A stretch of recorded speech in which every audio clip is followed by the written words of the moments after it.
Hey everyone, this is John. Great to have you back. We've got a great guest today, Steven Rothberg, an old friend, and I emphasize he's old.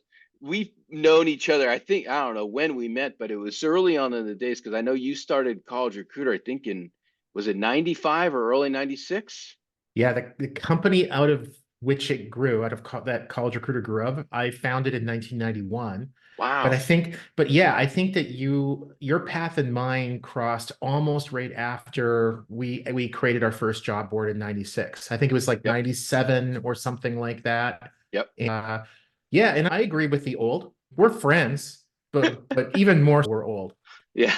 They Yeah. say And that with age comes wisdom. so something like that. Yeah. I forgot already. I knew that about 40 years ago.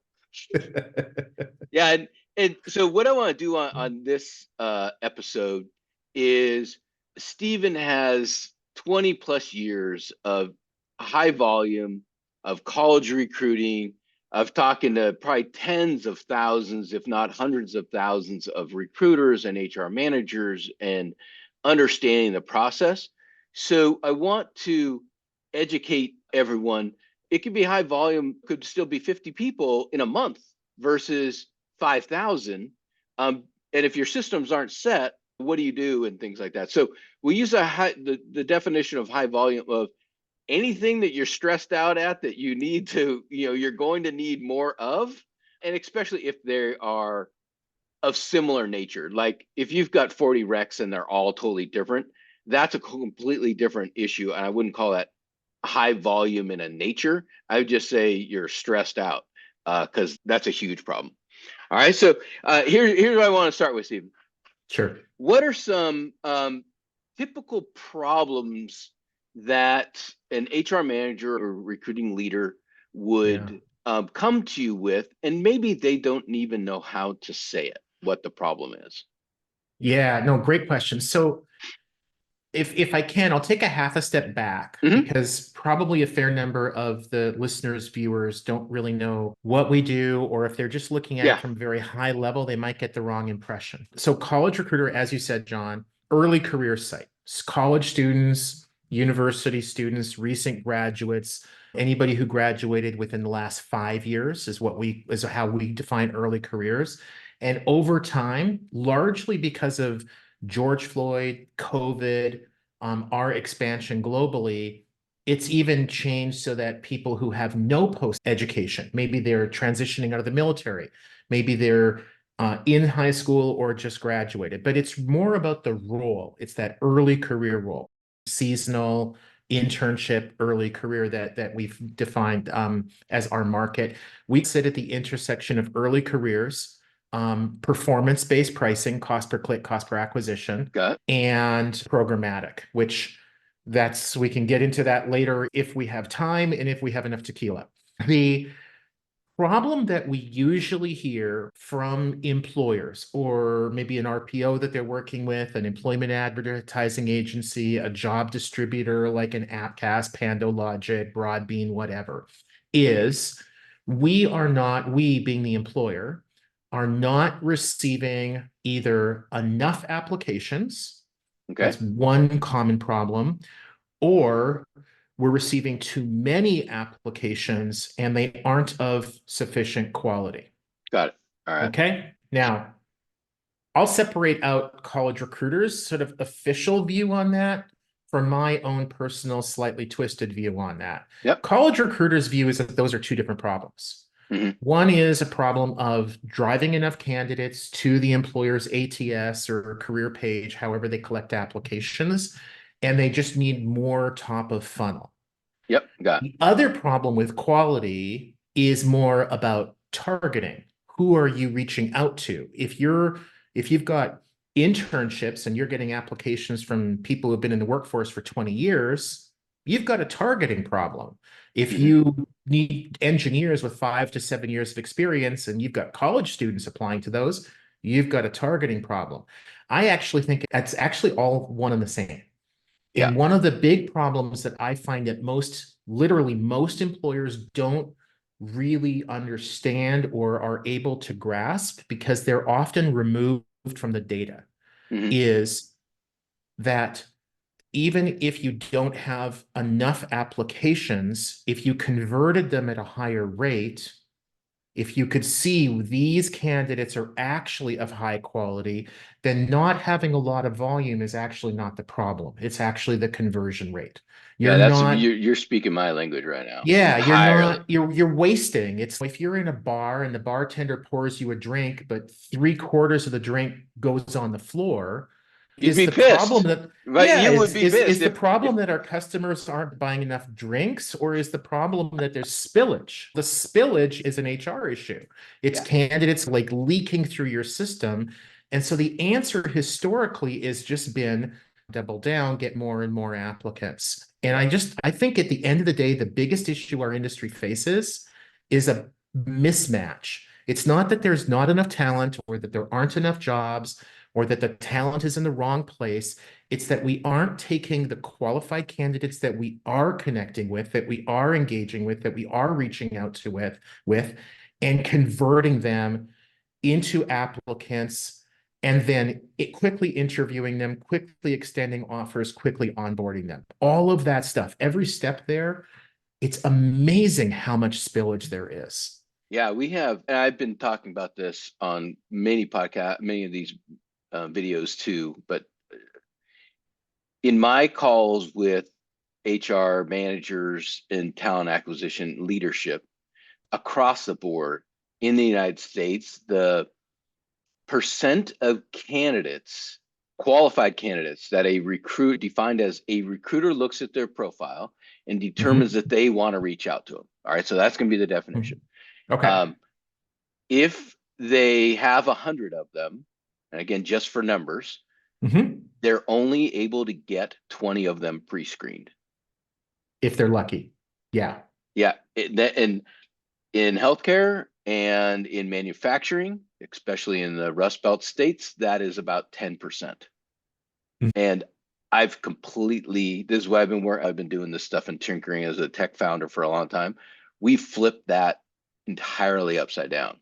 And I want to hear what your suggestions are. And I'll talk about what we've done, because now we're getting 80% of those candidates self-scheduling themselves in 24 hours with no outbound emails, no outbound phone calls, all that time that's spent doing all that work that's highly ineffective. And it was great when there was no communication gaps. Everyone just had a phone and email, a landline, but that's A 15 years ago. landline. A Yeah. landline. Hmm. What is that? What is that? Yeah. And they had a Hotmail account. Right. But going, what are some of the Yeah. ideas that you've seen working, you've heard examples of customers doing, or that you promote even on your podcast and things? And what maybe Yeah. what you guys are doing in College Recruiter that's different? Well, the mic is yours. Yeah, no sweat. It actually literally, this microphone is literally I think it all boils down to one word, and that is speed. And no, I'm not talking about the Sandra Bullock, Keanu Reeves Yeah. movie. That was exciting. That was enjoyable. It was brain candy. Turn off your brain, go with it. But it literally is speed. When I hear talent acquisition people or heard, this is more of a 5 years ago, 10 years ago kind of thing. When they talked about speed, what they were typically talking about was how long does it take an applicant to complete our application form? Yeah. And they were trying to get that to be, rather than 40 minutes, to maybe make that 30 or 20. Yep. And that problem, it hasn't been completely solved, but it's no longer the biggest problem when it comes to speed. Now, Yep. the biggest issue is speed, especially in high volume. And my co-host, Jeanette Leeds of AMS, and I on the High Volume Hiring Podcast, we talk about this all the time, it's the time from when you first connect with that candidate. That's before they apply.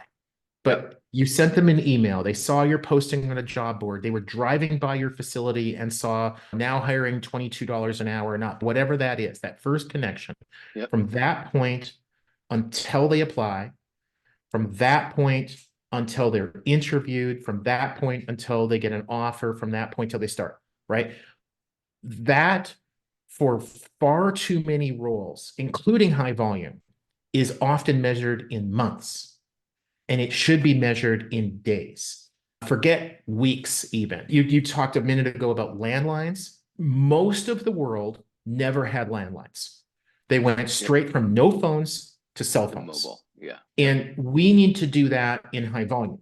We need to go straight from it's going to take us a month or two to a day or two. So you need to think radically different. Do we, and in my probably of everything, the biggest problem that we've ever had hiring is too many people thinking that interviews are too important. And Wait, so say that again. Say that again. too many people thinking that interviews are too important. Okay, so I remember we interviewed for a role a couple of years ago, somebody in our space, and in fairness to this person, I won't identify him. It's a him, but great person, super knowledgeable, I think would have been great in the role. And every single person in our company that thought that they had any impact on the hiring decision needed to. This poor soul went through 8 interviews. Wow. And finally, to his credit, he kindly backed out. It's, you guys got to get your shit together. My words, not. Yeah. And he was right. And that caused us to really self-examine, why do we have to have one person go through 8 interviews? Why do we have to have them go through more than one? I've known this person for years. Do I not think I understand if he's a cultural fit, whatever that might mean? I know the work he's done. Do we really have to evaluate him? Do people who might only work with him once every 2 weeks feel like they should have input? No. And if employers could get rid of that, I need to interview you, my boss needs to interview you, the hiring manager needs to interview you, sure. And you've got these high volume candidates who are going through 2, 3, 4, 5 rounds of interviews. With all the scheduling problems that means, right away, you're looking at least a couple of weeks, right? Yep. Phone interview them, like within minutes of them applying, not 3 days from now, but 3 minutes from now. Phone interview them. In 5 or 10 minutes, you can probably put that person almost for sure as a yes and definitely as a no. And you get rid of all those maybes. Right now, rather than having 100 applications, you've got maybe 20. You've eliminated people who, oh, I didn't realize you were 50 miles away from where I lived. Oh, you're paying $16 an hour. I need 26. Oh, it's only the overnight shift. I didn't notice that. I need daytime. All of those very good, very reasonable explanations. You get rid of all of that. You're left with well-qualified candidates. And then think long and hard about, will an in-person interview actually lead to different outcomes that relate to productivity? So I see a lot of people interviewed in person because it makes the employer, the recruiter, or the hiring manager feel more comfortable. It's not a good enough reason. You want to feel good, get a dog, right? Not a candidate. And believe, and I have a dog, and he's hyper bonded, so I'm doing something right there, I think. But have you ever, as an employer, actually tested, and you can do this with high volume, if you're hiring 50 people a month, hire 25 of them with just a phone screen and hire 25 of them with your traditional method. Which group 2 or 3 months later is more productive? And from what I've seen from people like Dr. John Sullivan, especially in high volume roles, sales roles, things like that, that are very metrics driven, interviewing is actually counterproductive. The more you interview candidates, the worse the hiring choice becomes. And the reason is, you don't tend to hire people because they're going to be interviewing as part of their job. You're hiring people for cashier positions. You don't need to be a good interviewee to be a cashier. You're hiring them to cook in your restaurant. You're hiring them to be moving packages in your warehouse. Interviewing skills have nothing to do with that. So candidates that are better at interviewing get those jobs, but those aren't the people that you actually want. They're not the ones that are going to be the most productive. So look for those opportunities where it doesn't actually make a difference for productivity. And if you don't know, that's cool. Test it.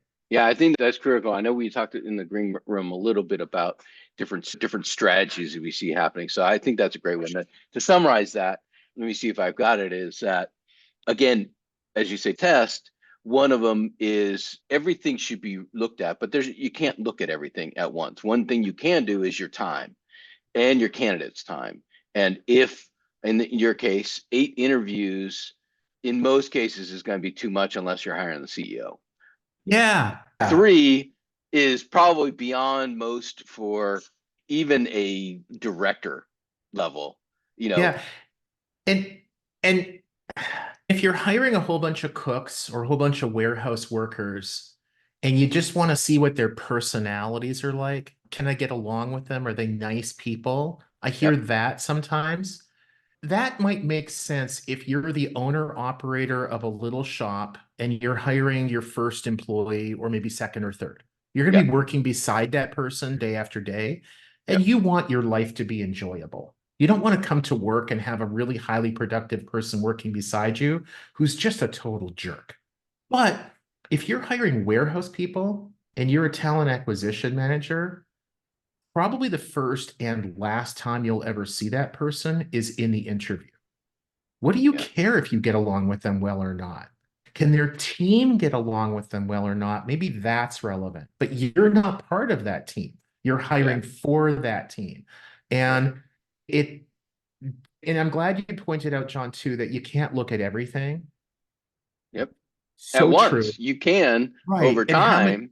And how many times have we both heard, and probably your listeners have too, that things like, we can't do everything. I can't get it all done. It's nobody's asking you to. Yep. Look for the lowest of the low hanging fruit, start there, work your way up the tree. So, where I see the biggest problem in time to hire and therefore filling that seat and therefore generating revenue is in the interviewing stage. It's no longer the application took 40 instead of 20 minutes. It's no longer the candidate had to mail a resume. Remember those days? Or even Yeah. try to find a fax machine. Yeah. All that stuff is pretty instantaneous. Any improvements are going to be very minor, Mhm. but the 2 week delay so that we can line up all the interviews and have you talk to everybody and their godson and their mailman's girlfriend and everybody else, it's crazy. If you're looking for a job as a cook and I take 2 weeks to hire you, probably you have found another job before I even interview you. Yep. And then you ghost 100%. me, and I'm 100%. sitting there going like, why didn't John come in for his interview? The reason John didn't come in for his interview is because he's been working across the street for the last 2 weeks. Yeah. You didn't have the courtesy to communicate with him in a prompt manner. He Yep. doesn't owe you anything. Yeah. That's, you know, so That's a if we big can one. really speed that up as an industry, that's going to help. And related to that too are assessments Hmm. that employers are, especially high volume ones, they're overwhelmed by the number of well qualified applications. Hmm. Online assessments, the ones that actually look at productivity, that actually predict how productive that employee is going to be, those are worth their weight in gold. We don't do any of that at College Recruiter, but I'm a huge fan of them. But I am, you probably hearing me because you and I have known each other well long enough. You're hearing me choose my words pretty carefully. Like they have to predict the productivity. Yeah. A lot of them, I think it's a lot of BS. How fast can you press a space bar is supposed to translate into how fast you can unload packages from an airplane. No, it doesn't. Yeah. Yeah. The Yeah. last time I saw flying Delta and my bags coming off the bottom of the airplane, there was nobody in the ground crew pressing a space bar. So you Right. want to see how fast somebody can unload a package? Have them unload a package. Pay them for a day, pay them for a week, have them come and see if they can do the job.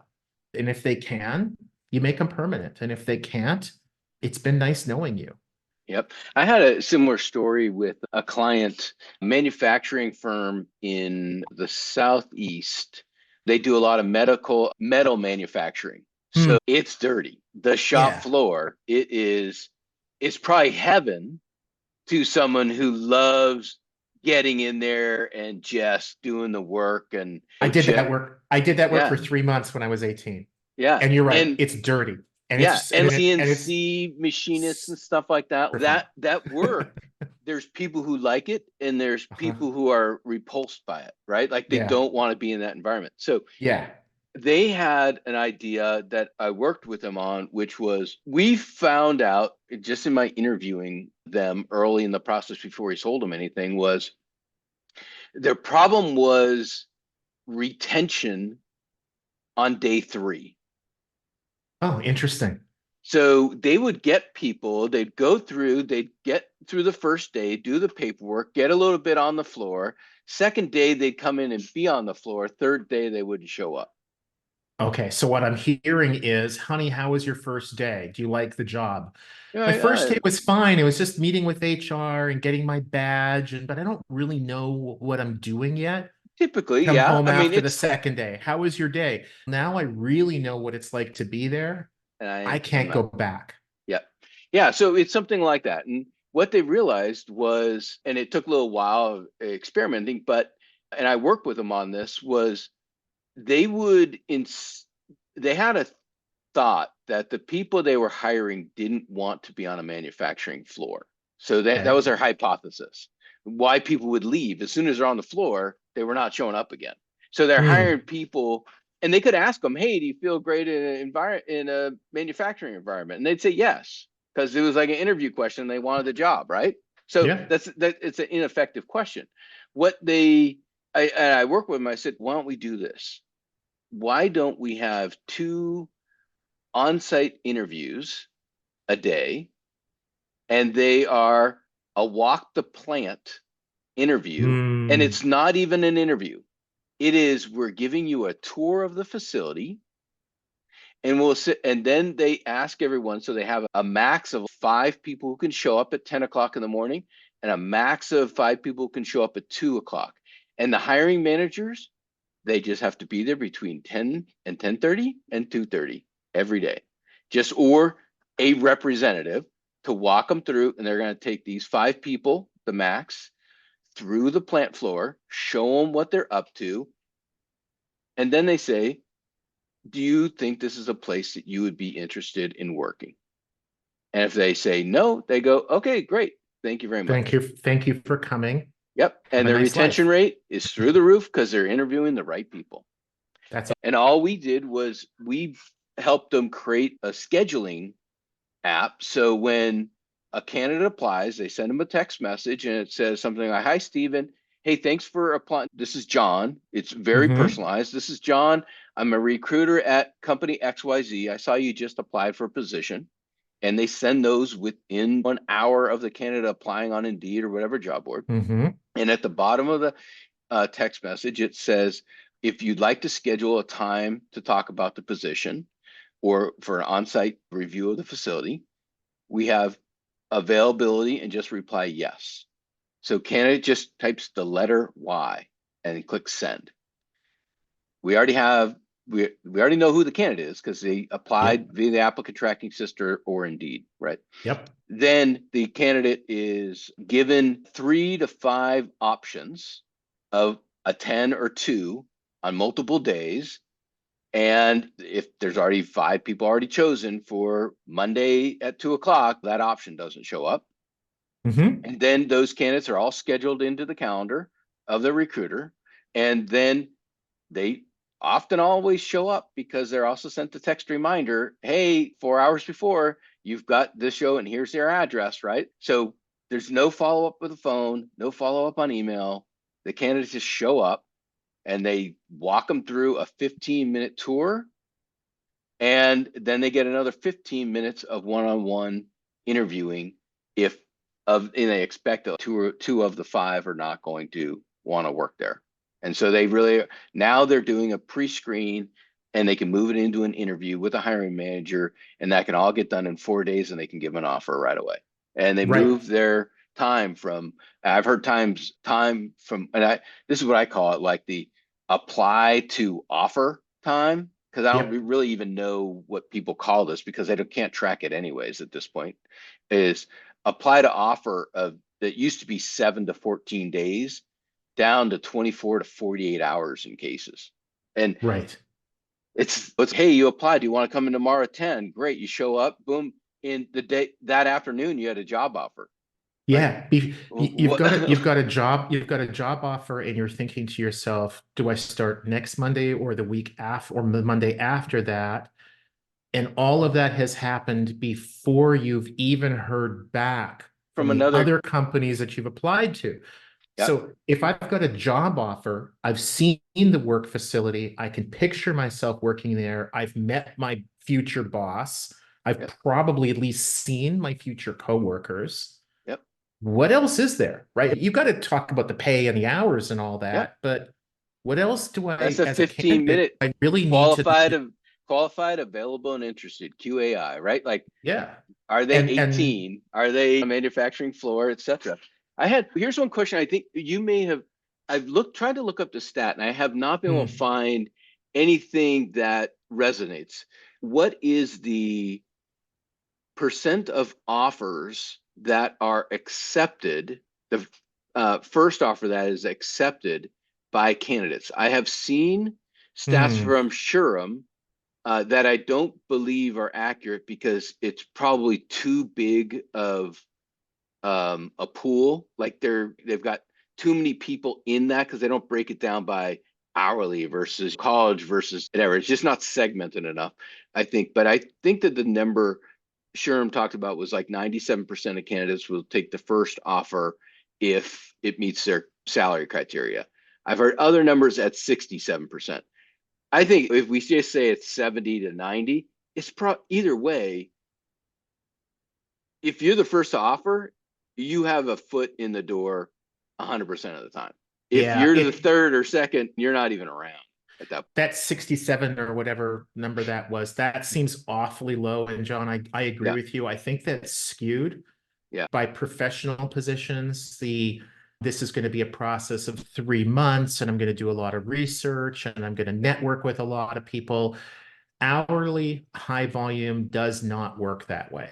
Yeah. It is two completely different ways of hiring people, and it is absolutely bird in the hand is worth two in the bush. If I've got a job offer and it meets the hours, the location, and the compensation, then very little is going to stand in my way. Now, if you're hiring for the fast food restaurant that's 2 miles from me, and I've also applied at the fast food restaurant that's literally across the street, I'm probably going to take your offer and slow walk it, maybe wait a couple of days to get back to you, Yep. but I'm not going to wait a couple of weeks.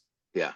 I that would be an interesting stat too, and I bet people in the space, recruiters in the space, know what that slow walk time is. They Mm-hmm. probably instinctively know if I haven't heard back in 24 to 48 hours on this candidate, it's because of something, and they know its location, they know it's something, bus route, or they typically the recruiters know that Childcare. stuff. Yeah, there's maybe five Childcare, things, right? my mother-in-law said that she would watch the kids from 3 to 5, but for this job, I'd actually have to leave at 2:45. I need to see if she can come 15 minutes Yeah. earlier. We're all people, we all have our own lives. And I do think that HR and TA specifically are a lot better now than they were before COVID, and Hmm. understanding that we all have our own lives, we all have our own issues. And there comes a point where that's too much. I can't deal with your issues. I Yep. don't have the ability when I'm hiring 1,000 people a month to try to deal with Yep. everybody's childcare. Yeah. But to give a candidate another day or two so they can see if their mother-in-law can come 15 minutes earlier, I think TA is pretty good at that now.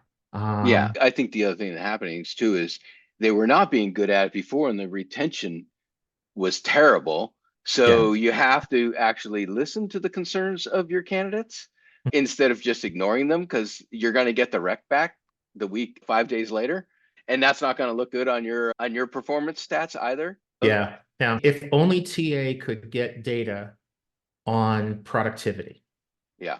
Yep. And I don't think I've got longevity in my family. All four of my grandparents lived to be over 90. I've got probably 30, 40 years to go. And Yep. I don't think I'm going to be I see that. around when TA gets productivity data, because it calls into question what is productivity? How Yeah. do you even measure that for most Yep. employees. If you're a salesperson, pretty easy to measure. If you're Yep. in a production line, pretty easy to measure.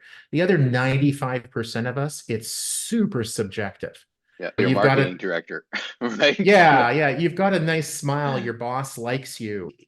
And then how do you feed that back to TA, and how does TAs feed that to their sources? Yeah. It's one thing, as somebody in the job board world, we will often get asked by customers, we're thinking about using you versus some other service.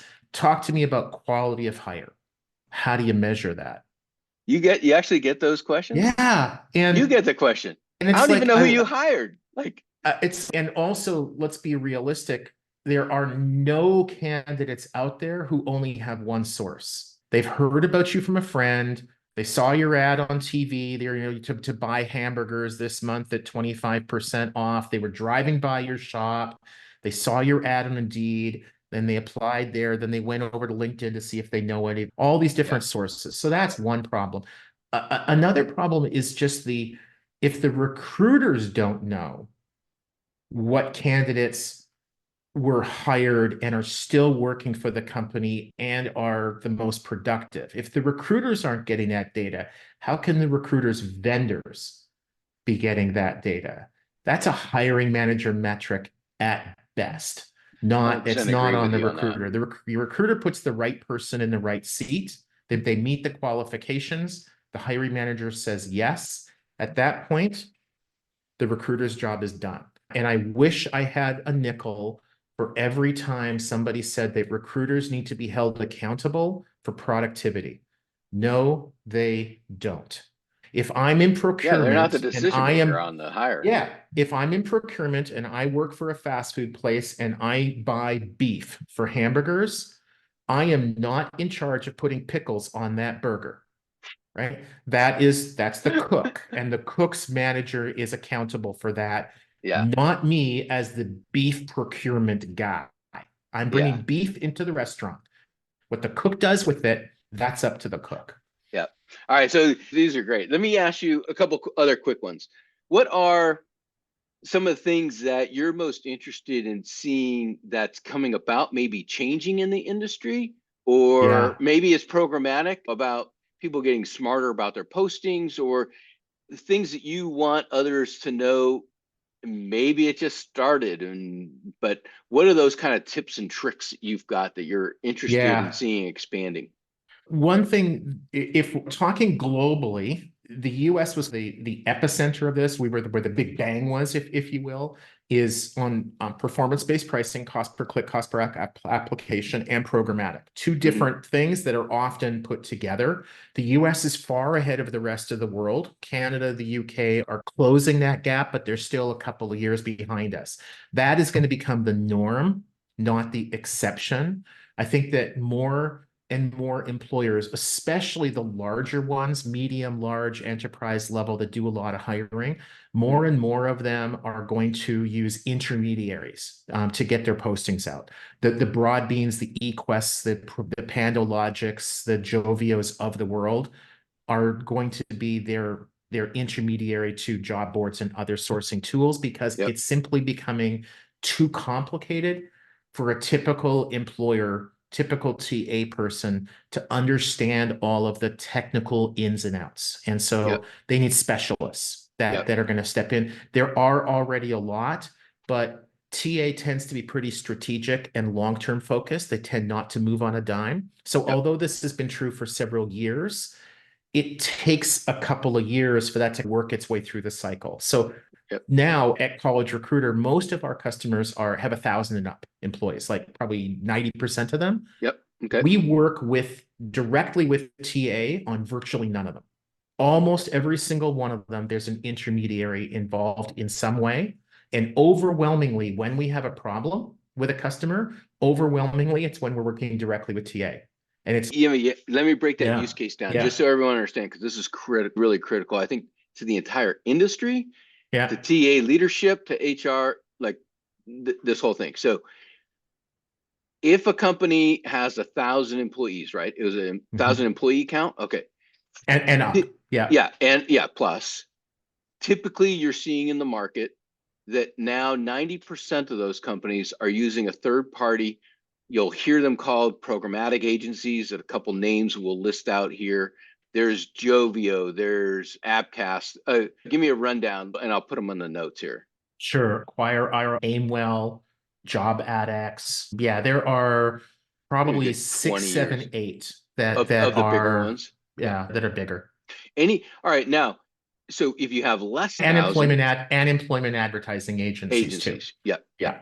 So, yeah. So one's a software solution, predominantly software only, and it will do predictive things like, hey, you're looking for of your 500 job openings or 100 job openings. These ones look like they're entry level. We are suggesting that you put them to College Recruiter. Yep. Right. So the computer is going to help assist that so that your TA team does not have to run around and make those choices. Computer, in some cases, if it's an ad agency, it's a combo. It tends to be a person. Yep. And then you've got some that are hybrid, like Appcast, having bought Bayard, and Recruitix has had that sort of hybrid model for years. Yep. But yeah. Yep. And then what about the less than 1,000? What have you seen? Because they tend to, you said like they just don't know, so that's where the problem is. Yeah, so they are actually using performance-based pricing and programmatic, but they don't know it generally. So, for example, you've got 300 employees, you're hiring 10 this month, you go over to ZipRecruiter and you post 4 jobs. Okay, ZipRecruiter is programmatic. They're handling that for you because they're taking your ad and they're sending it out to a bunch of other job boards. Yep. And which job boards they send it to depends on what the role is, where it's located, how much you're paying, a whole ton of factors. And it's to their benefit to do this because you're just paying them, and believe it or not, they're trying to get the cheapest, best candidates at the same time. So they're making it's to their interest. And again, from the business standpoint, it's in their interest to get qualified candidates to your postings, and they get paid for that. And it's really important. And if you're a good manager, which as anybody spending money on behalf of any organization should be, then you should be paying for outcomes, and you shouldn't be worried about the process. Right. As long as it's compliant, legally, morally, whatever, but you don't have to worry about an organization like a ZipRecruiter, Indeed, whatever. So they're handling that for you. So whether you're large, whether you're small, you probably are using performance-based pricing and programmatic. Either you're pulling those levers directly or somebody else is on your behalf. So that's one big change. Another big change, and Indeed took a huge step forward, great attempt at innovation. The messaging wasn't good, so they had to roll it back, but it's coming again. And that is going to be that more and more employers are going to pay by the application. So rather than paying $200 or $300 for a job posting for 30 days, that's what we call traditional duration-based posting, or 50 cents, 75 cents, $1 per click, where the candidate goes to you from the job board to your website, and they hopefully apply. More and more employers are going to do it per application. Now, here's the problem. Is that when you pay $25, $35, $50 an application, all of a sudden that sounds real to you. Where if you paid for 50 clicks at $1 per click, somehow that wasn't as big of a deal if a bunch of them were wasted, if they didn't turn into applications. But when you pay a higher dollar number, you want to you look at that more carefully. One of the problems is that we see with cost per application is, again, the employers are focused too much on the process. I want to look at every application and return those or refuse to pay for those that aren't well qualified, rather than on the outcome. Hey, I just got 5 applications and hired someone, so that cost me $250. I'm golden. Don't worry if 2 of the applications weren't all that good. If 3 of them were and you hired 1, be happy, move on. So yeah, I see, and maybe this is a mental point I think you're getting to, which is probably the tricky part. And quite honestly, I don't know if they're going to be able to get over it. Is that people when they're not just charged the $250, they're thinking, I just lost 180 because I didn't get rid of those other ones. I could have done better. But the reality, it's still $250. It's always going to be. It's been $250. It's always going to be $250.